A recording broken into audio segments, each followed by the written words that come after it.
अस्सलाम वालेकुम वीवर्स, कैसे हैं आप सब। उम्मीद है आप सब खैरियत से होंगे। आज मैं आपके लिए लेके आई हूँ मैक्रोनी से बन जाने वाला इंस्टेंट सा एक स्नैक जो कि क्रिस्पी मैक्रोनी स्नैक है। और इसके लिए आपको कोई भी ज़्यादा लंबे चौड़े इंग्रेडिएंट की भी ज़रूरत नहीं पड़ेगी, ये बहुत आसानी से बन जाएगा और जल्दी से बन जाएगा। तो इसके लिए यहाँ पे हमने ले लिया है एक ट्रे। आप कोई सी प्लेट ट्रे लें, उसके अंदर जो हमने बॉयल मैक्रोनी है वो ऐड करनी है। इसको अच्छे से हमने स्प्रेड कर देना है सारी की सारी ट्रे में।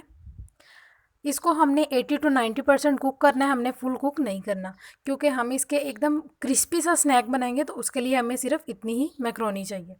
अब यहाँ पे 2 टेबलस्पून जो है हम कॉर्नफ्लोर ऐड करेंगे, जिससे बहुत ही अच्छा सा एक क्रंचीनेस आएगी। और बाइंडिंग के लिए हम यूज़ करेंगे 1 tablespoon of all purpose floor यानी कि मैदा। अब हम इसको अच्छे से मिक्स करेंगे, इसके ऊपर कोट कर देंगे। इसी तरह हमने इसको अच्छे से मिक्स कर देना है ताकि जो भी हमारा फ्लोर मिक्स है वो अच्छे से मैक्रोनी को कोट कर दे।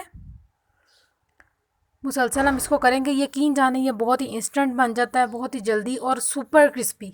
इतना ज़्यादा क्रिस्पी होता है कि आप यकीन करें, आप मार्केट से किसी भी किस्म के लेज़ या स्नैक जो है परचेज़ करना भूल जाएंगे। अब यहाँ पे ले लिए हमने ऑयल, उसको हम गरम करेंगे और हम ऐड करेंगे, पहले एक चेक करेंगे। और अब ऑयल जो अच्छे से गर्म हो चुका है, हम इसके अंदर 1 बाय 1 करके सारी जो है ऐड कर देंगे।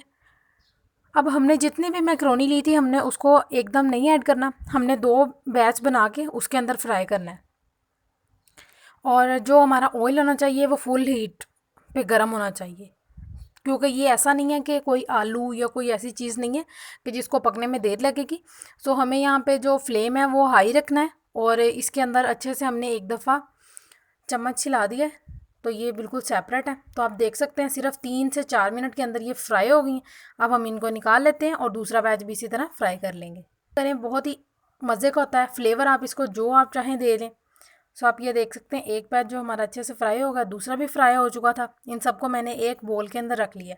तो अब आती है कि सीजनिंग, हम इसके अंदर सीजनिंग कौन सी करेंगे, इसके ऊपर हम क्या चीज़ जो है स्प्रिंकल करें।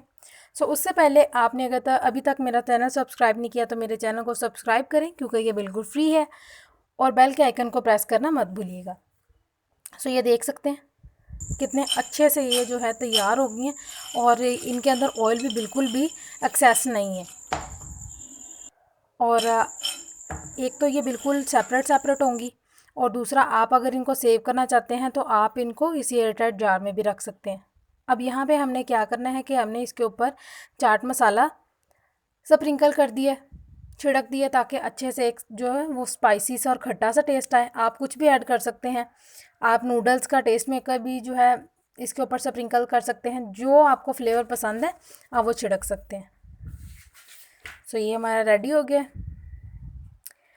तो अब हम इसको सर्व करेंगे और खाएंगे मज़े ले लेके। और आपने क्या करना है, मुझे रखना है दुआओं में याद, अपना बहुत सारा ख्याल रखना है और रेसिपी ज़रूर ट्राई करनी है। Stay tuned. अल्लाह हाफिज़।